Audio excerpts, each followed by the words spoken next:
हमारा मुहिम सरकार बदलना नहीं है, हमारा मुहिम है व्यवस्था परिवर्तन को बदलना। व्यवस्था परिवर्तन अगर हम बदल देंगे तो कहीं न कहीं 100% सरकार बदल जाएगी। हमारे साथ अभी खास बातचीत करने के जन स्वराज के जिला चुनाव प्रभारी रंजीत कुमार जी है, इससे हम आज खास बातचीत करेंगे। सबसे पहले रंजीत जी, मेरे चैनल में आपका बहुत बहुत स्वागत है।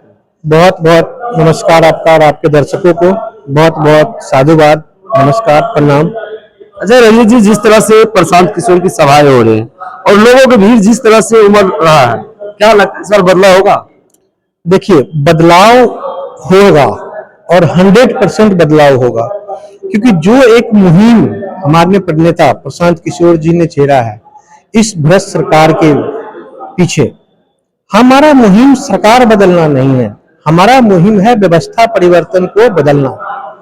व्यवस्था परिवर्तन अगर हम बदल देंगे तो कहीं न कहीं 100% सरकार बदल जाएगी।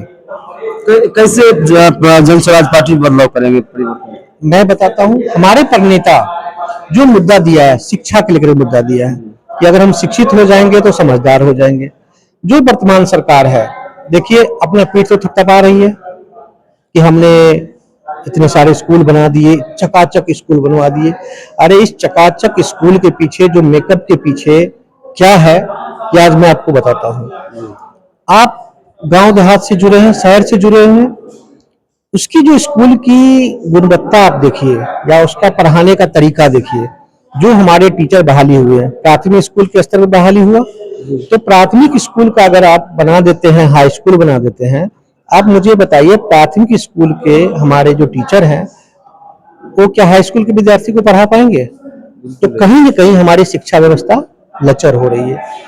कहने को 10+2 बना दीजिए, आप हाई स्कूल बना दीजिए, लेकिन उसकी योग्यता के अनुसार आप उस योग्यता के लिए टीचर भी तो उस तरह का आप लाइए ना, तब तो हम शिक्षित होंगे, तब तो हमारा जो बच्चा पढ़ेगा तेज होगा। तो प्रशांत जी देखिए इस चीज को समझते हैं। आप खर्च कर लेने से, स्कूल बना देने से व्यवस्था नहीं सुधरती है, उस व्यवस्था का संचालन कैसे करते हैं इससे हमारी व्यवस्था सुधरती है।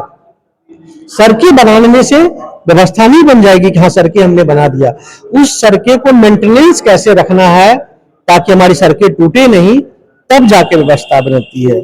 बिजली देने से व्यवस्था हमारी नहीं सुचारू हो जाती है, बिजली 24 घंटे कैसे आए इससे व्यवस्था हमारी बदलेगी। तो ये सब बात प्रशांत किशोर जी के जो नजरिया है जनता के बीच में हम रख रहे हैं, हम कह रहे हैं। वो कहते हैं कि देखिए प्राइवेट स्कूल में एक विद्यार्थी का औसतन खर्चा 864 रुपए लगभग है, तो क्यों ना 864 रुपया खर्चा एक अगर हम विद्यार्थी पे कर रहे हैं तो उस व्यवस्था के अनुसार हम उतने गुणवत्ता वाले टीचर लेके आए जो अच्छे से पढ़ा सके। पढ़ाई की बात को करते हैं, जब टीचर की बात आती है तो यूपी से कहां से उठा के लेके आ जाते हैं नौकरी। अगर वही नौकरी हमारे बिहार में इतने सारे युवा पढ़ लिख के बेरोजगार बैठे हुए हैं, किसान बन गए हैं, और जब उनकी योग्यता की बात आती है तो एक से एक प्रखर हमारे बीच में विद्वान बैठे हुए टीचर बनने के लिए, देखिए आप उसको नौकरी नहीं देते हैं और बाहर से आप बुला के ले आते हैं। तो बिहार के प्रति ये दोगलेपन की जो नीति है ना, ये अब समाज में दिख रही है जनता के बीच में कि सरकार कहीं ना कहीं निकम्मी है। वो हमारी बात को और हमारे लिए कभी नहीं सोच रही है, केवल अपने लिए सोच रही है। एक अच्छा नेता, तो आप मान लेते हैं लालू यादव को, एक अच्छा नेता है और एक अच्छा पिताजी भी है। वो एक अच्छा बाप तब होता है जब आप अपने बच्चे के लिए भविष्य सोचते हैं। तो मैं भी किसी का बाप हूं ना, मेरे भी बच्चे हैं, तो मैं अपने बच्चे के अगर भविष्य बनाने के लिए बात कर रहा हूं तो कौन सा गलत कर रहा हूं? लालू भी जो कह रहे हैं कि मेरा बेटा ही मुख्यमंत्री बनेगा, एक अच्छा बाप तो बन गए। नीतीश जी की मानसिक संतुलन खराब हो गई।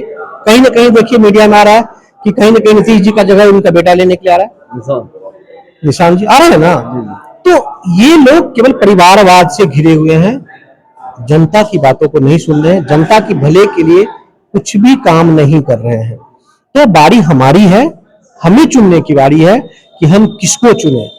तो जनता के बीच जो हम जाते हैं तो जनता को हम बताते हैं कि आप भी एक अच्छा बाप बनिए, लालू यादव जी की तरह, नीतीश कुमार की तरह। जब एक अच्छा बाप बनेंगे तो जब आपका बेटा शिक्षित होगा, समझदार होगा, तो कहीं ना कहीं आपके परिवार का विकास होगा। जब विकास होगा तो हमारे राज्य का विकास होगा, जब विकास होगा तो हमारा बिहार राज्य सुंदर होगा, समृद्ध होगा, और हर राज्य के मुकाबले हमारा बिहार भी आगे रहेगा। अच्छा, जिस क्षेत्र से आते हैं मधेपुरा, मधेपुरा कहा जाता है रोम पोप का, मधेपुरा गोप का, अब की बार क्या हो, वादे वो नारे टूटेंगे? देखिए, कहते तो जरूर हैं कि मधेपुरा जो है गोप का है, रोम पोप का है, लेकिन ये जो नारा है इस बार बिल्कुल ही ध्वस्त हो जाएगा, क्योंकि जाति से कहीं उठ के हमारे नेता जो कहते हैं जात पाव भेदभाव, इससे उठकर इस बार वोट करें। और जब मैं कहता हूं आप यादव हैं, वो मुसलमान है, वो ऋषिदेव है, मैं राजपूत हूं, कोई और जाति है, जितने भी ये जाति है, अगर वो अपने बच्चे का, अपने बेटे का भविष्य देखेगा तो वहां पे उसको यादव नेता चेहरा नहीं दिखेगा, मुसलमान नेता चेहरा नहीं दिखेगा, वहां देखेगा कि जनता का नेता कौन है जो हमारी बेटे को भविष्य बनाने की बात कर रहा है, हमारे भविष्य बनाने की बात कर रही है। तो जनसुराज पार्टी ने जो अपनी परिकल्पना में, अपना मैनिफेस्टो में जो अपना विचार रखा है, उस विचार में जनसुराज पार्टी को जनता के लिए पूरी समर्थन मिल रहा है। इस समर्थन का जो मैं बता रहा हूं किस तरह मिल रहा है, हम केवल कागजों की सरकार पे विश्वास नहीं करते हैं, हम जो कहते हैं उसको सरकार बनने से पहले हम धरातल पे लाने की कोशिश करते हैं। अभी सरकार हमारी बनी भी नहीं है, लेकिन देखिए अभी जितने भी हमारे गरीब ऑटो चालक हैं, बैटरी रिक्शा चालक हैं, कहीं न कहीं किस्तों पे तो ले लेते हैं वो गाड़ी, उनका ब्याज दर देखिए 18%, 20%, 24% है। तो जितना दिन भर में कमाते हैं उसका 75% कमाई वो ब्याज में ही बैंक को भर देते हैं। तो हमारे नेता ने कहा है आपको डरने की जरूरत नहीं है, आप आइए इस बार जनसुराज से जुड़िए। जनसुराज से जुड़ने के बाद अगर हमारी सत्ता में आती है, ये लोन का जो है हम केवल 4% सालाना ही आपको ब्याज दर पे लोन उपलब्धि कराएंगे, और उसका जो आगे का लोन होगा, जो बचा हुआ ब्याज होगा, वो जनसुराज पार्टी बेयर करेगी। उसके साथ साथ देखिए एक और बड़ी बात हमारे प्रशांत किशोर जी ने कहा है कि हम सरकार में आए और न आए, देखिए अभी से हम आपकी जिंदगी की सुरक्षा की जिम्मेदारी हम लेना शुरू कर देते हैं। हम 1 तारीख से हमारा प्रशांत किशोर जी मुहिम चलाया, उन्होंने कहा है कि जितने भी हमारे ऑटो चालक हैं और बैटरी रिक्शा के चालक हैं, उनको फ्री में 5 लाख का बीमा कराने की शुरुआत करने जा रहे हैं सरकार बनने से पहले। तो आप देखिए कि हमारी सोच कितनी है जनता के साथ, एक आम लोगों के साथ, एक ऐसे परिवार के साथ जो आज के डेट में विकास करना जहां 30 साल पहले थे, आज भी हम वहीं पे हैं। तो हम विकास की बात जब करते हैं तो विकास के मुद्दों को हम धरातल पे लेके उतारने के लिए पूरा हमने एक तैयार कर लिया है, जो जमीनी स्तर से हम अपने प्रशांत जी की बातों को कैसे जमीन पे लाया जाए, कैसे हमारा विकास हो सके, कैसे हमारा बच्चों का विकास हो सके। अच्छा रणजीत जी, कोसी में 13 सीट है, मधेपुरा और सहरसा सुपौल मिला करके कितने सीट पे प्रशांत किशोर की पार्टी जीतेगी? देखिए ये आकलन आपको खुद लग जाएगा कि कितनी सीटों पे प्रशांत किशोर की सीट जीतेगी। अभी जो बदलाव का मुहिम चल रहा है, और इस मुहिम में मैंने आपको पहले ही बताया है कि अगर हमारा आवाम, हमारी जनता ये प्रण ठान ले कि हम वोट किसी पार्टी को नहीं दे रहे हैं, हम अपने बच्चों के लिए वोट देंगे, अगर हम बच्चों के लिए वोट देंगे तो कहीं ना कहीं हम कह रहे हैं कि जितनी सीटें हैं सारी की सारी सीट जनसुराज की सीट होगी, और हमारे नेता प्रशांत किशोर ने जो कहा है उस पर खरा हम उतरेंगे। अगर हमारी बात जनता समझ जाती है और एक बार प्रण कर लेगी कि अपने बच्चों का भविष्य बनाना है, तो पूरे बिहार में जनसुराज मय हो जाएगा और 2025 हमारा होगा, और हम अपनी सरकार बना के आपको दिखाएंगे। समय आता है कोसी सीमांचल में जातिवाद पे बढ़ जाते हैं, इस फैक्टर को कैसे खत्म करेंगे जनसुराज? देखिए जातिवाद आप कह रहे हैं ना, मैं तो क्या बोला कि जातिवाद का इसका तो मुद्दा ही नहीं रहा इस बार। हम जात पात और भेदभाव में तो हम पढ़ ही नहीं रहे हैं।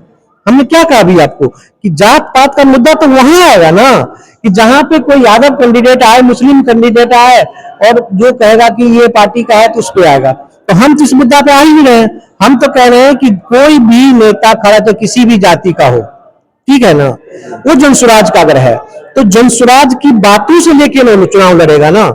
तो जनसुराज जो बात लेके आया है अपने परिवार के लिए, आपके लिए, हमारे लिए, समाज के लिए, कि प्रत्येक परिवार को हम 20,000 रुपया का लाभ कार्ड देने जा रहे हैं हर महीने, जिसमें एक युवा को रोजगार हम देंगे, 2,000 रुपये में पेंशन की बात की है। और जो किसान हमारे हैं, बिहार राज्य किसान का राज्य है, किसान पर आधारित है, तो उन्नत फसल अभी हमारे राज्य में नहीं हो पा रहा है, जिसको खड़ी फसल हम कहते हैं। खड़ी फसल आप करते हैं तो जितनी भी हेक्टेयर हमारी जमीन में खड़ी फसल जो है, सब्जी का हो गया, चना हो गया, दाल हो गया, दलहन हो गया, ये सब खड़ी फसल में आता है। तो खड़ी फसल करने के लिए कहीं ना कहीं सरकार ने बोला है कि हम अपने किसान भाइयों के लिए 2500 रुपए प्रत्येक महीना हम एक राशि देंगे जो खड़ी फसल पे खर्च करेंगे, और उनकी खड़ी फसल करने का तौर तरीका जो है उनके लिए हम मजदूर की भी व्यवस्था हम कराएंगे। और जितने भी हमारे भाई हैं, किसान भाई हैं, उनको मनरेगा के तहत हम उनको जोड़ देंगे। तो मनरेगा के तहत अगर जुड़ जाता है तो आप देखिए इससे कितना बड़ा फायदा होगा। आप जो खेती करते हैं, सपोज आप 1 हेक्टेयर खेती करते हैं, 1 हेक्टेयर खेती करते हैं, उसमें आपको 25 मजदूर अगर लगता है, मान लीजिए 1 बीघा खेती करने के लिए, तो 25 मजदूर अगर मनरेगा के तहत जुड़ जाता है तो सरकार ने मनरेगा का फंड जो हमें दिया है वो डायरेक्ट फंड हमारे मजदूर भाई को मिलेगा। तो कहीं ना कहीं मजदूर मेरा खुशहाल होगा। जो दूसरे राज्य पलायन करने जाते हैं वो नहीं जाएंगे, हमारे राज्य में रहेंगे, हमारे घर में रहेंगे, हमारे पंचायत में रहेंगे और हमारे साथ जुड़ के अपना वो भविष्य बनाएंगे और अपने परिवार का विकास करेंगे। कहीं न कहीं विकास को लेकर के ही राजनीति गलियारी रहेगी और विकास ही जाति फैक्टर को खत्म करेगा। तो हमारे साथ रंजीत जी थे, जिन्होंने प्रशांत किशोर के बारे में और विपक्ष के बारे में कहा इस बार विकास के मुहिम पे बिहार चलेगा और बिहार में जातिवाद जो था वो कहीं न कहीं खत्म होगा। तो फिलहाल अब देखना होगा, चुनाव आगे है और क्या कुछ राय रहेगा लोगों का और क्या कुछ रुझान रहेगा तो आने वाला वक्त बताएगा। तो फिलहाल आप लोग का क्या राय है? आप लोग यदि हमारे वीडियो को यूट्यूब पे देख रहे तो सब्सक्राइब करें, यदि आप फेसबुक पेज पे देख रहे तो उसको फॉलो करें और हो सके तो थोड़ा ज्यादा से ज्यादा शेयर करें। देखते रहे मध्यप्रदेश 24 लाइव। मैं कुमार, जय हिंद।